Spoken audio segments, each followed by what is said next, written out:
Hello, everybody. It's Marialda here once again. And what can I say? 2021 is the same as 2020 in that we're still getting pretty plastic. Woohoo! Yes, we have the first figure of 2021. We have Laevanteinn Hell. Yes. So, to get this out of the way, I've never played the game or anything. I don't know where she's from, don't know anything about her. So, I was Googling, trying to find, reviews of her. And I found a YouTube clip of her from the game. She's doing some sleep talking, and she says her name as Laevanteinn Hell. Or she just says Laevanteinn or Laevanteinn. So there's an N in the name when she says it. Everywhere else, other than the box, the N is not there. So if you're searching for her, search for Laevateinn, Laevateinn. But I'm going to be calling her Laevanteinn because that's how she said her name. So anyways, like I said, I've never played the game, don't know anything about her, except the art is drawn by Nardak, which is an artist that I love their style, and it's from a game, which I've never played. This is kind of a second form of her. The original one has red hair, so that's why I'm guessing she's Hell, because she's got gray hair. But anyways, I'm rambling, I'm not even telling you the information. This is Laevanteinn Hell, or Laevateinn Hell. She is from Brave Sword Blaze Soul. She's a 1/7 scale figure manufactured by Kadokawa, part of their KD Cole line. She released on December 11th of 2020. I ordered her after that. I always thought she was cute, but I was going to pass on her. But once she released, I just got reinterested in her. So I ordered her on December 14th of 2020. Paid for her on January 6th of 2021. She shipped out on the 9th and got here today on the 11th. She's a little on the pricey side at 15,730 yen or $159.73. So Laevanteinn is a Ami / Dengekia exclusive, so you could buy her from those two stores or other places if you know where to look. If you got her from Dengekia, she came with a bonus faceplate and a wall scroll. I did not. I ordered her from Ami. I like her embarrassed face better. So I'm happy. So yay. There's the side of the box. There is the back of the box. And the other side of the box. Back to the boobs. There's the top of the box. And the bottom of the box. So, as I said, back to the boobs. That's one of the, cutest things about her. She's got big giant boobs. But anyways, enough rambling. Let's get her open. There is a piece of tape. I did see Fig Memo did a review of her, and they really kind of bashed her, said, plain and simple and boring, not a whole lot of detail. And when I was looking at the pictures, I'm like, are we looking at the same figure? So I'm hoping I'm going to be satisfied with her. I'm pretty sure I will be. Inside the box is blue. It's got some, white dots and stuff. Kind of a starry space theme, but not stars, but circles. So we'll put that off to the side. And there is Laevanteinn in her blister packaging. Bring her a little bit closer. And spin her around like this so we can see her inside the blister. Again, not the greatest view, but we have a procedure for these things. So, looks pretty cute. I will say right now, just looking at her, and it could just be the lighting, but on her cheeks, under her eyes, the shading seems a bit heavy-handed. But other than that, I think she looks good. We shall see when we get her open. I actually don't see any tape holding her shut. So there's that side of the blister. And there's that side. So, as I said, we have a procedure for these things, so we shall start with her base. It's a smoky black plastic disc. Nothing very exciting about it. Got 2 peg holes. And you got all the copyright information on the bottom. Copyright 2015 Grimoire Corporation Limited, Company Limited, whatever. All rights reserved. Made in China. So yay. At least it's not plain black. It is a little smoky, so you can see through it. But it's a black disc. So yay. And then the only other thing we have is Laeva'nteinn. Laeva'nteinn. However you say your name. So she's got some bubble wrap around the back of her hair, and she's wrapped in plastic, and then she is inside of a plastic bag. So there we go. Let's go ahead and put this off to the side.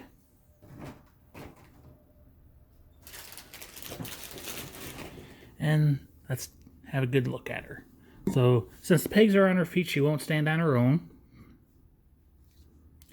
She is of a decent size. Let's see. 10, 11 inches tall, I would say. So there is her face. Since she is, don't know if she's stripping or if she's getting dressed, but either way, she's in a state of undress. So she does have that nice embarrassed expression, nice open mouth gasp. And she has a fairly deep mouth, and if I tilt her, it doesn't look like she has teeth. Oh well. She's got a nice red choker with a little jewel hanging off of it. She does have a nice one braid coming off the side of her head. And again, you can probably see it. The shading around her eyes is pretty heavy-handed. Same with the cleavage area. Cleavage is welded until it separates. She should not be cast off. So yeah, can't peel those off, and if you do, I'm sure there's going to be peg holes. She does have some nice armbands, and they're like goldish color, so it's not your plain white circle armband. It's got like a corset on with, the black brown cups and the reddish corset part. It's got some lines in its ribbing and stuff, and some wrinkles and some shading, gold trim. She is taking her skirt off or on, so it's unbuttoned and it's wrinkled and kind of frumpled and everything, giving you a good view of her pantsu. They're white and they've got little gold clips. And she has her legs. One leg has the thigh-high stocking all the way up. The other leg, it has come down to her ankle and looks like a clown jester hat.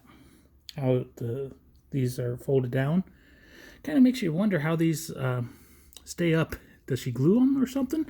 Looking under the skirt, we do see she has a couple bands around her right leg, right thigh. None on her left thigh.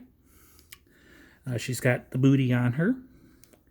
And the pantsu underwear is separated. So it's to give you the impression that her booty crack is eating them. But yeah, there's nothing we can kind of see in there. I don't know if it shows up on camera with this bad lighting, but you can see booty crack with no pantsu exposed. So yes, it is eating it. The back of her corset is laced, so you got some brown lacing. Don't know how well it'll show up on camera. It's well done. The lacing is separate pieces, so you don't have to worry about ugly paint. She has a little crown on her head, holding like the top tuft of hair. And then she has a big giant mane of gray hair. If we look, we see lots of extra glued on pieces. But you're not going to be looking at her from the back, and you're going to be distracted by the boobs. Back of the knees, good detail. Again, pretty heavy shading.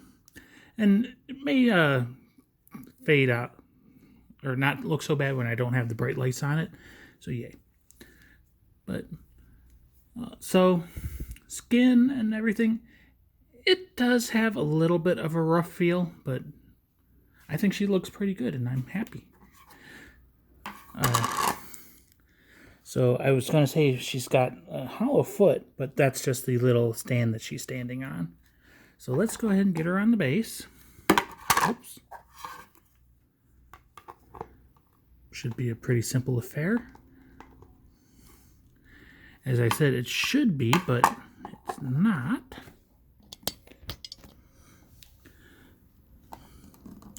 So she should be pretty secure because the peg is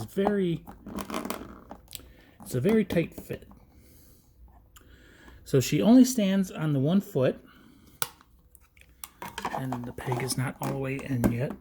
There we go. Once you get the peg all the way in, let's see. She has a little wobble to her, but she's relatively stable. But remember, it's just plastic pegs holding her, so you want to be careful with her. Don't put her in, earthquake-prone areas and stuff. But looks pretty dang good, I think. I'm happy with her. Again, bad lighting, so it may not look as good on camera, but I think she looks pretty good. She's got nice red eyes, and as I said, the deep mouth. She's got ears. She's got the little hairpin on the bangs, and I'm sure, yeah, the bangs come off so that you could change her face. Since I did not get the bonus faceplate, this is the only one that we have. But yeah, not very detailed ears, but you don't really see them anyway. So, and then, without the face and the fringe, stuff of horrors. So let's go ahead and put the face back on and put the fringe on. And we'll do the spin around of her. So, like I said, maybe a little rough. Not super finely finished, but the paint lines are pretty clean. There is shading, good wrinkling and everything. Hair's a little bit of a mess in the back, but it's not bad. And overall, I like her. She looks pretty cute. Is maybe her posture is kind of leaning, but it does appear to be over the center of gravity of her foot. So it should be okay. We'll see over time. But I think she looks pretty cute. I love the little asymmetry in her legs, how she's, hasn't pulled up her stocking yet or it's fallen down. She's got quite detailed toes. They're sculpted, but since they're in the stocking, it does look a little maybe blobby. But you can see she does not have a lot of fat or anything in them, so the tendons and everything are really showing up all the way up, like halfway up the top of her foot. She's got ankles and everything. So yeah. Decent collarbone on her. Yeah, she looks pretty good. I'm happy. So yeah. Like I said, this is Laevanteinn Hell, or Laevateinn Hell. She is from Brave Sword Blaze Soul, a 1/7 scale figure manufactured by Kadokawa. I'd say typical Kadokawa quality, so if you have one of their figures, you kind of know what to expect. She released on December 11th of 2020, or so I think. MSC has not listed a date. I ordered her on December 14th, got her today on the 11th of January. I ordered her from AmiAmi, and I paid 15,730 yen, or $159.73. So I'm happy with her. I think she is cute. And like I said, I was going to pass on her, but then she released, and I got re-obsessed, and yeah. Anyways, I hope you enjoyed. There we go. There's a good shot of her face. Hope you enjoyed. I'm out. See you soon. Bye-bye.